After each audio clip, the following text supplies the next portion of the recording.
บอกคนพาลกรรมของคนพาลพออาลอลิงนี่พวกพาลแปลว่าผู้ฆ่าความดีของตนพวกพาลภาระพอสำเภาสระอาล้อเรือเรียกว่าเป็นผู้มีภาระมากเป็นคนถึงนักโลก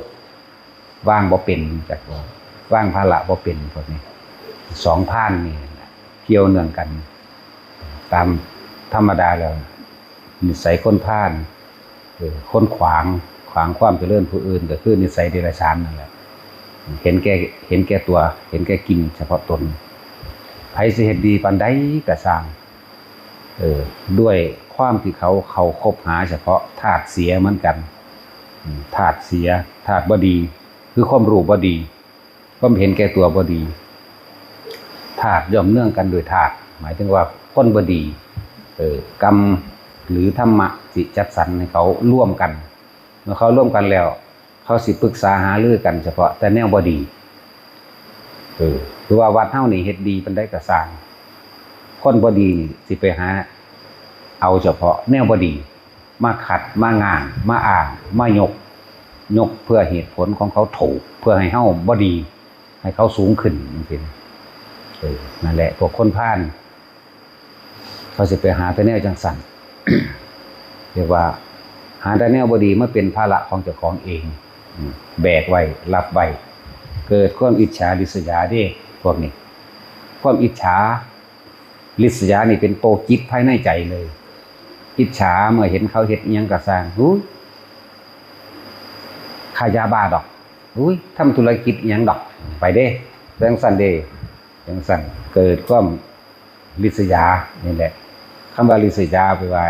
ใจตัวเองเป็นพิษก็ฆ่าตัวเองฆ่าความดีงามของตัวเองเฮ็ดให้ตัวเองบ่เจริญเด้บัดนี้พวกคนพาลทั้งหลายเหล่านี้แต่สิเปรียบอย่างนึงคือเพิ่นว่าพวกบุญมีแต่กำบังพวกโมทนาบ่เป็นพวกบ่เคยยินดีในการกระทำดีของไผเลยพวกนี้สิบ่เคยมีเด้แม้พวกเดียวกันเฮ็ดเองก็นินทากันเองอิจฉากันเองริษยากันเองเด้สิว่าหยังกับพวกอื่นติดตั้งความเห็นของตน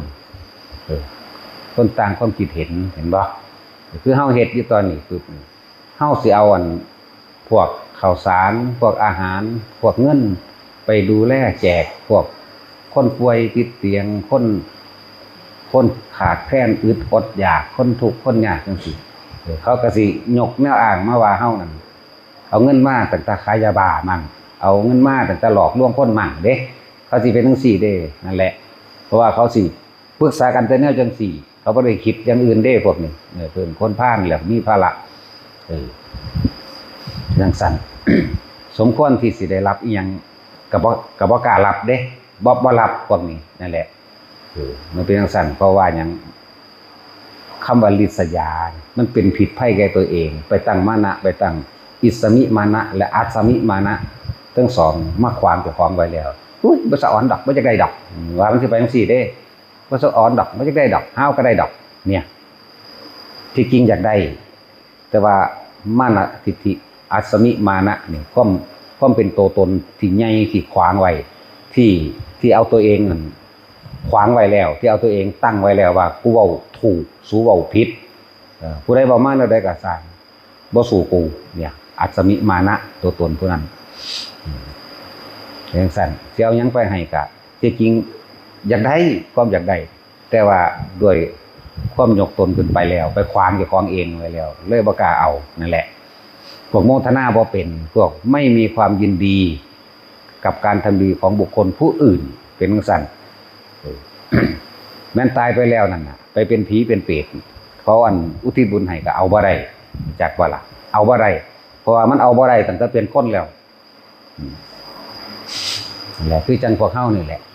พวกเฮานี่เอาขนมเอานมเอาดันนี่แจกไปตามเด็กน้อยโรงเรียนแจกไปตามโรงเรียนคนบ่มีอยู่บ่กินคนป่วยติดเตียงอันใดพ่อซอยเหลือใดเฮาซอยแต่ว่าเขาบ่คิดคือเฮาเด้เขาสิไปหาตัวใดมาจังสั่นจังซี่เขาสิคิดแบบนี้เด้นั่นแหละเรียกว่าคนพาลถึงเวลาตัวเองสิได้รับส่วนสิได้แก้ตนบ่เอา เอาบ่ได้นั่นแหละมานะทิฏฐินั่นแหละเรียกว่าอัศมิตั้งตนเองขวางตนเองทั้งที่ใจเนี่ยมันอยากได้อยู่อัศมินี่ตั้งตนเองตันขวางทางตัวเองไว้แล้วแล้วเกิดเป็นเรื่องอิสมิบัดนี้เรื่องผู้ยิ่งผู้ชายนั่นแหละรวบร่วมกันแล้วสิเข้ากันปั๊บได้คนพวกนี้แหละ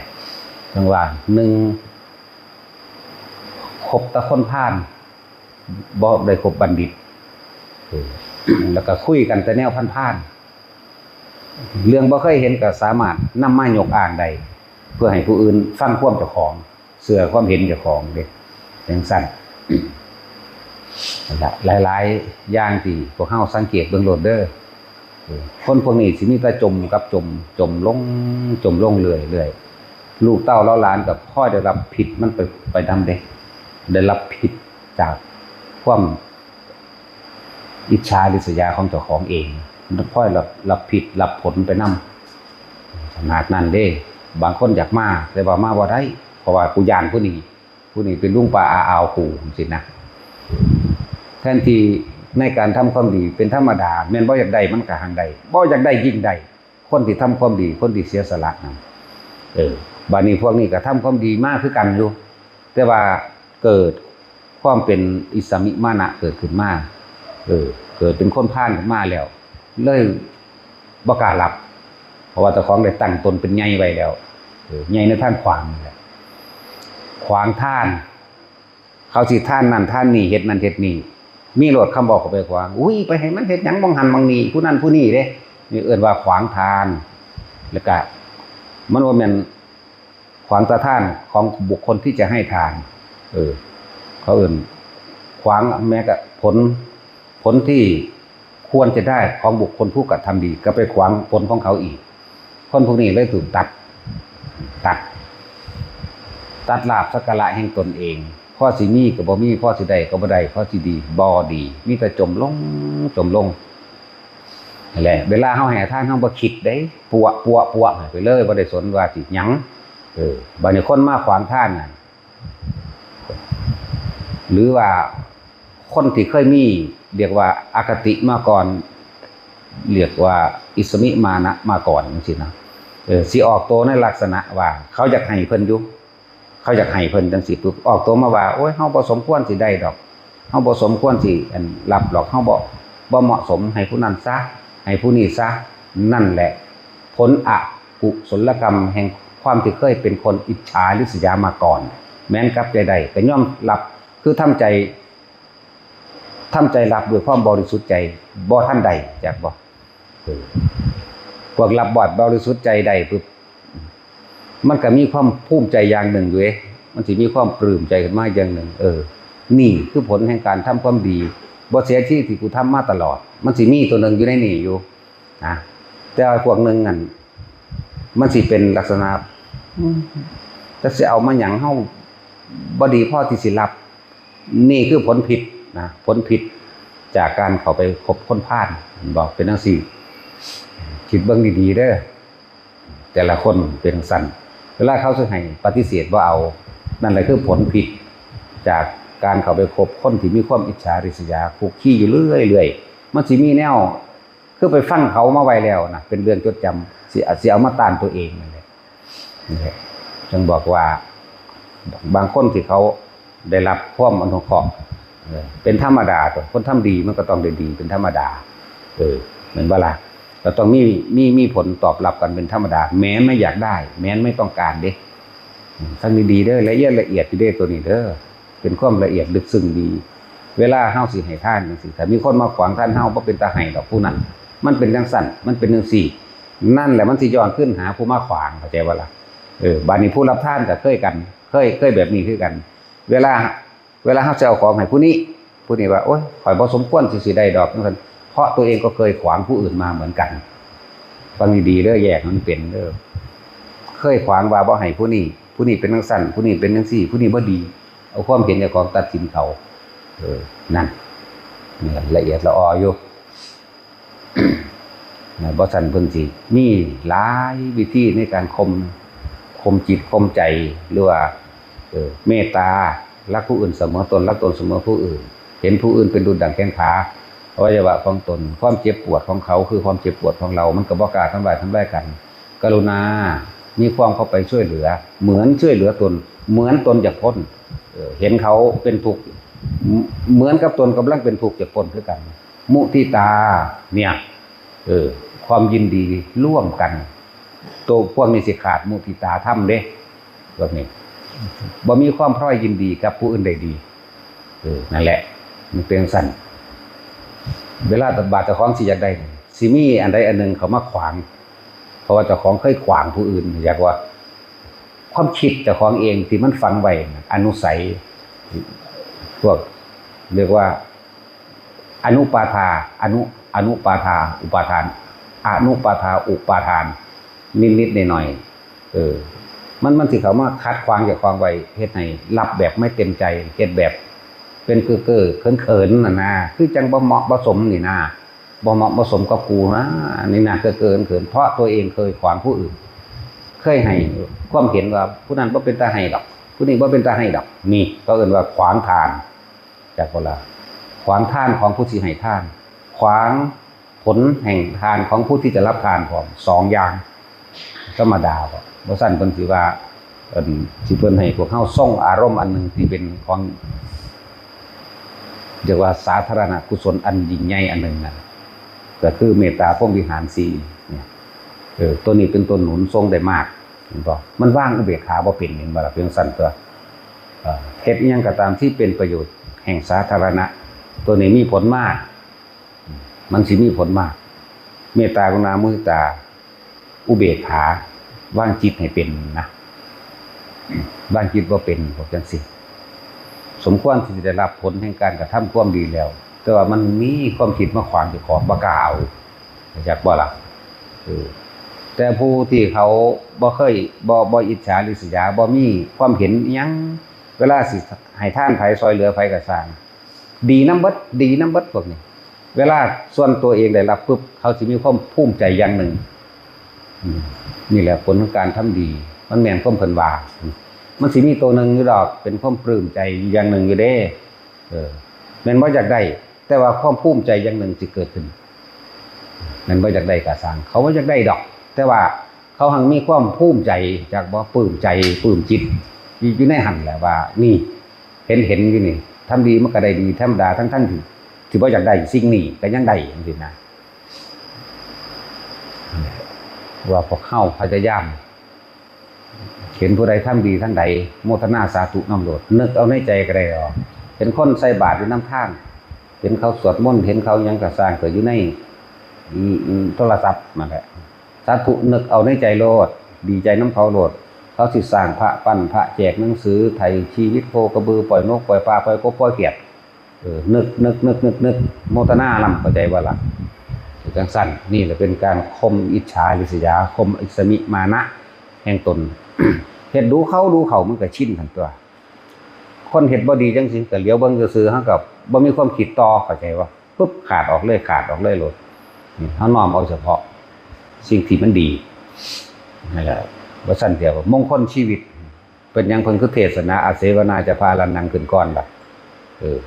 นั่นแล้วอย่าคบคนพาลให้คบบัณฑิตนี่ที่หนึ่งเลยเห็นบ่นะโลกทะเลาะถกเถียงกันบ่ว่าเทวดาพุ่มเทวดาทะเลาะถกเถียงกันอยู่12ปีพระพุทธเจ้าตรัสรู้เกิดขึ้นแล้วเทพทั้ง4จังมาขออนุเคราะห์ว่าอันใดเป็นมงคลสูงสุดพระเจ้าค่ะพระพุทธเจ้าเทศเลยว่าเสวนาจะพาลานังอย่าสนทนาอย่าคบกับคนพาลนั่นแหละเป็นมงคลอันสูงสุดแล้วผู้แล้วก็ปันทิตานันจะเสวนาปูชาจะปูเชนียานังจงคบกับบัณฑิตเถิดนั่นแล้วก็บูชาบุคคลผู้ควรบูชาพึงกระทำตามบุคคลผู้ควรกระทำตามเพราะบุคคลนั้นสร้างประโยชน์แก่โลกเนี่ยกระทำตามกับบุคคลเช่นนั้นก็นั่นแหละจังหวะแต่ละคนน้อมเข้ามาหาเจ้าของมันมีผลเด้มันเป็นธรรมดาเด้ แล้วประเภทว่าอันอวดว่าตนรู้นี่หังไปกันใหญ่อีกเลยละบ่เป็นพวกนี้จะเข้าใจว่าเจ้าของรู้เด้อยังถ้าเว้าเรื่องธรรมะจังซี่ไปมาเบิดแล้ว เปิดไปกราบองค์นั้นองค์นั้นองค์นี้คุณไปทวงของเขาคุณเด้บ่ะนี่บ่แม่นหยังเด้อย่างว่าวัดนั่นก็อันนั้นหลายอันนี้หลายเฮ้ยจะเอามายังกระดอกกระเดียจากบอกว่าเป็นผลท่านของเขาเองบารมีเขาเด่นเอาเปรียบเทียบวัด2 วัดหนึ่งมีคนเขาเป็นร้อยเป็นพันเป็นหมื่นเป็นแสนผู้ใดคนบ่อยากได้อย่างท่านไหลเขาแต่ว่าอีกวัดหนึ่งบ่มีอย่างเลยได้ขอแม้กระทั่งผ่านั่นแหละผลของภายในใจจากในใจของบุคคลผู้นั้นเป็นคนอิจฉาริษยาขวางทานเข้าใจว่านี่ทั้งอิจฉาริษยาขวางท่านผู้อื่นท่านเจ้าของก็ว่าบ่ให้พร้อมขวางผู้อื่นอีกมันธรรมดาเด้แต่ผ่าพื้นเดียวกันยังขอไหมธรรมดาบอกบัดใกล้ๆกันนี่แหละของเฮามันจะได้เป็น 2,000 สุด 3,000 สุดลังเขาเป็นบ่จังซี่แหล้วเฮาก็แกกออกคือกันมองละ100มองละ50สุดไปอีกมองนึงน่ะขอผ่าแน่ต่างกันบ่ล่ะนี่คือผลอันออกมาจากจิตใจของคนผู้นั้นเด้อนั่นแล้วก็เกี่ยวว่าแม่นบ่ล่ะเบิ่งดีๆเด้อแต่เขาเฮ็ดหยังอิจฉาเขาปั๊บโลดบ่มาศึกษาบ่เป็นพหูสัจจจะบ่เข้ามาศึกษาศิลปะวิทยาต่างๆในการเรียนรู้ชีวิตกับเขามีแต่ค่อยแต่จับผิดกับอิจฉาแม่นบ่ล่ะเรื่องสั่นคือเฮาไปเห็นที่วัดต่างๆพวกเฮาไปท่วงสำนึกไว้อย่างหนึ่งไงเด้อวัดใหญ่ๆที่เพิ่นบารมีสูงบารมีเต็มของเพิ่นเห็นนั่นเห็นนี่โอ้สะอื่นสะออนคิดเบิ่งแน่เด้อว่าของครูมีจักอันหรือยังอย่าไปเข้าใจว่าโอ้ยน่าจะเอาไปวัดนั่นเนาะวัดนั้นบ่มีเอาไปวัดนั้นเนาะวัดนั้นบ่มีหูจักบ่คนผู้เจ้าของวัดผู้นั้นบ่มีบารมีมันบ่ฝึกหัดมันบ่ศึกษามันบ่สังสมมันบ่ภาวนาของมันสิเอาหยังมามีผู้เขาเจ้ามีนั่นน่ะเขาเจ้าบ่อยากได้ดอกทั้งหลายพวกนี้สังเกตเบื้องโลดนั่นแหละคือมันเกิดขึ้นจากใจของคนผู้นั้นเองที่เฮาเห็นเขาเจ้าโอ้หลายสื่อโมทนาสาธุนำแม่นมีหลายกระสร้างเขาก็เอาไปท่านก็เอาเพราะว่าจังของเฮาบ่ทันมีเข้าใจว่าล่ะคือว่าวัดนั้นวัดหลวงตาบัวจังซี่เฮาก็ไปสะอื่นสะออนแต่ของเพิ่นแต่ว่าถามเบิ่งของโตเบิ่งดูบัดนี้มีบ่โอ้กูบ่ทันมีเขาเฮ็ดสถานีวิทยุเสียงธรรมโอ้เพิ่นก็มีหลายหม่องแล้วกูบ่ทันมีนี่หว่านี่แหมเฝ้าเฮ็ดน้ำเพิ่นก็เอาพิมพ์หนังสือดดน้ำบนใบบัวเอ้ากูบ่ทันได้พิมพ์นี่หว่าเฝ้าเฮ็ดใส่หยัดใส่เบิดทุกอย่างเลยเพิ่นสร้างโรงพยาบาลเอ้ากูก็บ่ทันเฮ็ดนี่หว่านี่ก็เฮ็ดเด้เป็นจังซี่เด้บ่แม่นว่าไปอิจฉาจักเฮ็ดไปหยังกระดอกกระเดี่ยมันบ่แม่นแบบนั้นเด้อของเจ้าของมีหรือยังเด้อเป็นเพิ่นมีหลายๆก็ดีรถจังซี่ก็บักหลายจักหยังกระดอกกระเดี่ยของเจ้าของมีหรือยังนั่นแหละเกิดขึ้นจากจิตใจของเจ้าของเองเด้อฟังให้ดีเด้อไปเห็นเขาวัดเขาเจ้ามีอันนั้นหลายมีอันนี้หลายเจ้าของมีหรือยังเจ้าของเฮ็ดเป็นหรือยังแหล่งที่มาของสิ่งทั้งหลายเหล่านั้นมาจากไสแต่บ่มาจากการบำเพ็ญจิตตภาวนาของเจ้าของเองแล้วเปรียบเทียบให้เห็นง่ายโลดยังหลายกระดอกกระเดี่ยแต่วัดนั้นบ่มีคือบ่เอาไปให้แน่มันเป็นตาไห้อยู่บ่วัดนั้นมันมีแต่อิจฉาริษยาหมู่เทพเทวดาอินพรหมทั้งหลายบ่ได้ไปใกล้หัวมันได้นั่นน่ะเข้าใจว่าล่ะเขาบ่ได้บุญนี่บอกมองลึกลับอีกมองนึงสวดมนต์ภาวนาก็บ่มีทำวัดก็บ่มีพวกไปวัดไปว่า 2-3 คนก็ไปผิดตะกันเถียงตะกันป้องแป้งอยู่พวกเก่งๆก็ไปควบคุมพระให้พระเฮ็ดจังซั่นอีกพระก็เป็นน้ำเขานั่นแหละแบ่งเป็น2 พวก 3 พวกไปเด้มีแต่ความอิจฉาริษยามีแต่สิหาวิธีการแกล้งวัดนั่นวัดนี้เด้มันเป็นตาไห้อยู่บ่เขาบ่ได้บุญนำเขาสิไปบ่วัดที่มีการสวดมนต์ทำวัดเช้าแลงมีการภาวนาไปพร้อมโหมันก็ลังไหลมากเขาได้บุญเข้าใจบ่ล่ะมองหันเกิดสถานที่อันเป็นทิพย์เวลาเฮานั่งภาวนานี่เป็นทิพย์แสงบักใหญ่วาบๆพุ่นธรรมดาทางใดเขาก็มาตัวคนทุกข์คนยากผีทุกข์ผียาก รู้จักบ่ล่ะสัมภเวสีก็มาเปรตก็มาและญาติของแต่ละคนมุ่งหน้ามาเพื่อที่หาความสงบสุขลมเย็นมาเอาผลของศีลของธรรมของทานตัวเป็นสั่นแล้วเขาก็มาเด้อคนก็มาหลายทั้งตัวเนี่ยแหละจังว่าบ่ฮู้จักว่าเขาเฮ็ดจังใดเขาคือมีคนมาเฮ็ดจังใดเขาคือมีลาภสักการะหลายเฮ็ดจังใดคือมีคนเคารพนับถือเพราะว่าเคารพธรรมเคารพธรรมะเคารพคำสอนพุทธเจ้าเขาทำตามคำสอนพุทธเจ้าเมื่อทำตามคำสอนพุทธเจ้าบุญมันก็เกิดแสงแห่งบุญก็สว่างออกไปมาแต่ถูกสารทิศตัวนี้เมืองนอกเมืองหน้าก็มาที่โอ้มองนี่มีบุญเฮ็ดจังได๋น้องกูสิได้ผลทานจุดนั้นจุดนี้สมมุติว่าเอาสัมภเวสีหรือเปรตบ่มีญาติเข้ามาในบริเวณอาณาเขต1 โยชน์ได้รับความสงบสุขเย็นใจออกจากเข้าไปฮ้อนปั๊บออกจากเข้าไปอีกฮ้อนปั๊บใหม่เรื่องสั้นมาอยู่ใกล้เพิ่นดีกว่าอยู่ใกล้เขาเกิดความสงบสุขเย็นใจบัดนี้มีกำลังเกิดขึ้นมาแน่คิดออกเห็นบ่บุญมันเกิดความสงบเย็นมันสิคิดออกญาติกูอยู่ไสน้อเด้บัดนี้จักได้หยังจักได้ของทานเกี่ยวกับอาหารจะรักษาโรคเครื่องนึ่งห่มตลอดทั้งที่อยู่อาศัยไปละญาติกูอยู่อเมริกาไปละไปเข้าฝันก็ได้เฮ็ดเป็นนิมิตอย่างใดอย่างหนึ่งให้เกิดความสะกิดใจสะดุดใจอยากมาทำทานอยู่พี่บัดนี้แน่เขาก็นำมาทานบางทีก็สร้างวิหารสร้างนั้นสร้างนี้ปุ๊บก็ขออุทิศผลบุญนี้แต่ญาติของข้าพเจ้าอันผีที่เป็นญาติมันได้เห็นบ่ล่ะเกิดมีกำลังมากขึ้นแล้วก็หนีไปเกิด